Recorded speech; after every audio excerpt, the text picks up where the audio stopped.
Hello, in this video I'm going to demonstrate how to work single crochet under one loop only. In this video, as in all my videos and in my patterns, I use US terminology to refer to the crochet stitches. So here we are going to start with the work through the front loop. If you pivot your work towards you, so you can see the top of the stitches in the row below. They present themselves as V's lying on the side. The front loop is the loop closest to you, and the back loop is the loop farthest from you. So this has nothing to do with the right side and wrong side of the work. It's to be appreciated as you hold your work and in relation to yourself. Now we are going to work through the front loop. So if you have troubles identifying the front loop, of course, turn the work towards you, okay, so you can see the top of the next stitch, and then simply insert your hook under the front loop only and complete your single crochet as usual. So you can tilt the work towards you, insert the hook under the front loop only, and complete your single crochet. And when you get used to this, you will not need to tilt your work any longer, because the front loop is this loop present here and clearly visible from the side, the side facing you. So you can simply work your front loop single crochet like this. Now let's work through the back loop. So once again we tilt the work toward us, and I have the front loop here and the back loop here. So to work my single crochet through the back loop only, I insert my hook under the back loop and I make my single crochet as usual through the back loop only, and make my single crochet as usual. For this stitch I will not be comfortably able to work holding my work as usual, because the back loops are not visible from this side.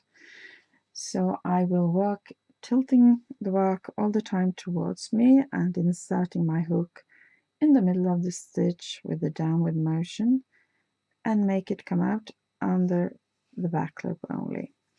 And as you can see, the row, at least on a short swatch like this, will have a tendency to roll towards you, which simplifies the work.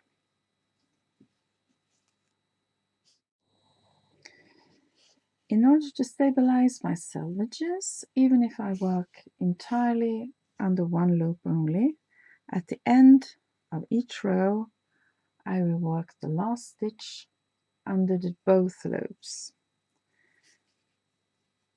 and this gives a nice solid selvage. So now let's have a look at the result of these two ways of working single crochet under one loop only. So first the swatch, which is single crochet through the front loop only, and you have these nice little ridges, so there's texture but not a very strong one, looking very neat actually. And what you cannot perhaps see in the video, but what I can feel, is that this is a rather thin fabric, much thinner than it would be with single crochet work through both loops. It has drape, it's soft and it has drape.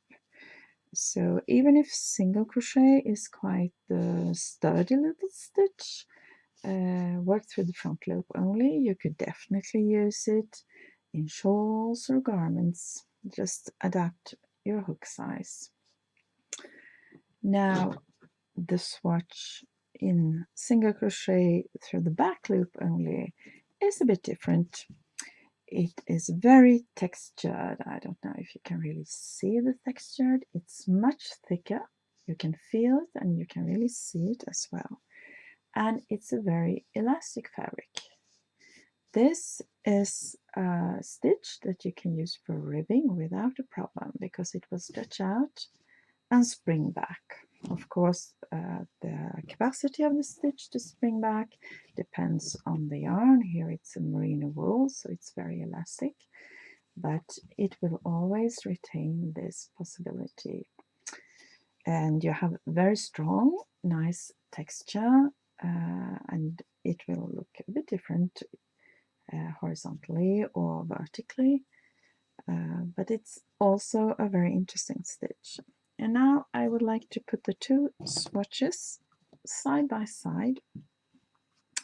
So these are two swatches worked in different colors, but with the same yarn and with the same hook size. And what is immediately visible is that even in these small swatches, there are 20 rows in each swatch.